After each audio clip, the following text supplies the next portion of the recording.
The second part was, do men fail to communicate what they actually need? So you know what? It goes. Y'all kind of basically answered it without answering it because when you think about it, like you said, all of y'all basically said as a collective, like not everybody needs to know everything. Sometimes you got to have discernment to know where to place certain people with certain things. But sometimes I feel like most people are too prideful to communicate, hey, what exactly is going on.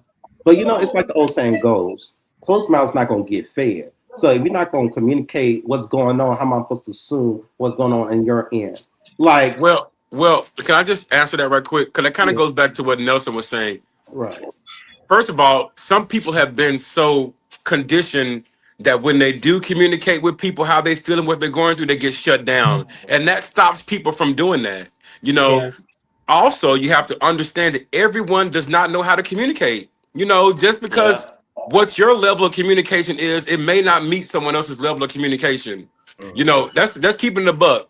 We like to say that common sense is common. What's common in your house and what's common sense for me is not common sense for the next person and everyone else in this Yeah, panel. yeah, yeah. right, So we talk about communication.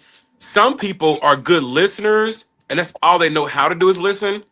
But we're also in this post-pandemic society where people are so used to not really communicating, but only communicating through technology, through your phone, and not really in person. So we've lost that interaction of being in person and that in-person contact, in-person relationship, in-person communication, and everything has been limited to a thumbs up, an emoji, a GIF, something like that. right. So it's really people really struggle with communication. And if they never learned how to communicate before the pandemic, they fucked